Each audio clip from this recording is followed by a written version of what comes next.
আসসালামু আলাইকুম। বাচ্চা কাচ্চা কিচেন থেকে আজকে আমি আপনাদেরকে দেখাবো গরুর মাংস আলু দিয়ে পাতলা ঝোল। প্রথমে আমি একটি প্যানে গরুর মাংস নিয়ে এর ভিতরে পেঁয়াজ কুচি দিলাম, তেল দিয়ে দিলাম, আদা বাটা, রসুন বাটা,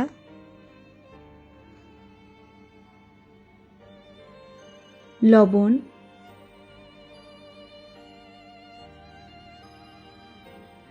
হলুদের গুঁড়া,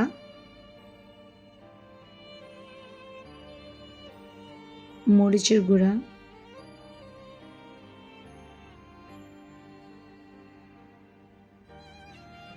জিরার গুঁড়া, ধনিয়ার গুঁড়া দিয়ে আমি মাংসের সাথে ভালো করে নেড়ে চেড়ে নিচ্ছি।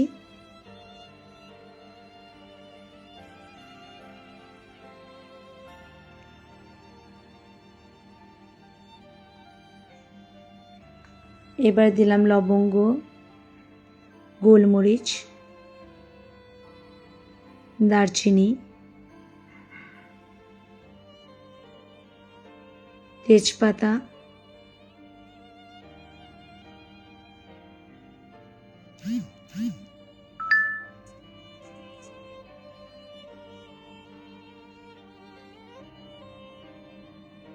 এবার কিছু দিলাম এলাচি দিয়ে আমি ভালো করে আবার নেড়ে চেড়ে নিচ্ছি।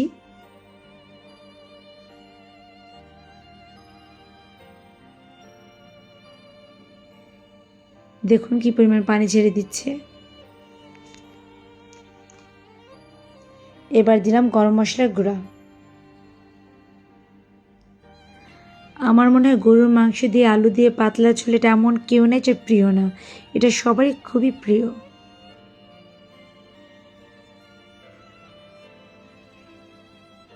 আমি সেদ্ধ হতে সময় দিচ্ছি, একটু নেড়ে চেড়ে নিচ্ছি।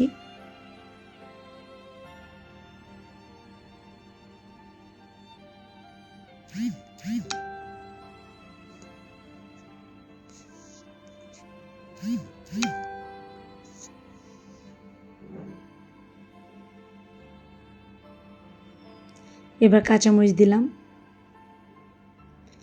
এই কাঁচামরিচটা আমি কষানোর সময় দিচ্ছি, কেননা চাচ্ছি এই কাঁচামরিচটা গলে যাবে, আর যখন আস্তে আস্তে রাখবো ফ্লেভারের জন্য ওটা আমি লাস্টে দিব।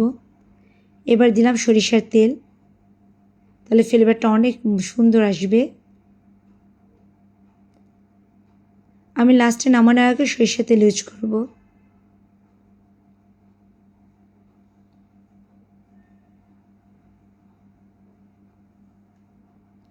মাংসটা যখন ভালো করে কষে যাবে তখন আমি এর ভিতরে আলু দেব। আলু দিয়ে আবার মাংসটা কষিয়ে নিচ্ছি।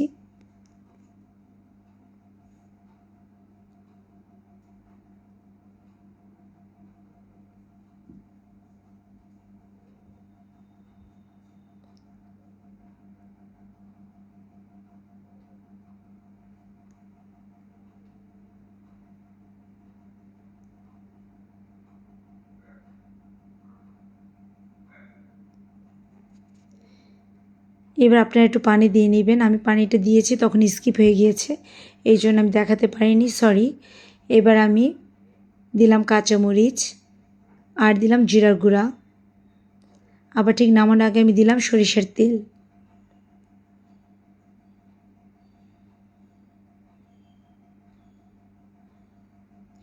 যখন তেলটা উপরে ভেসে আসবে এবং মাংসটা সফট হবে তখন উঠিয়ে ফেলবেন।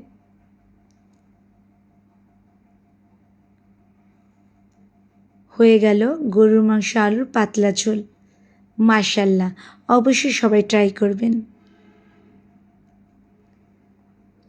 আল্লাহ হাফেজ।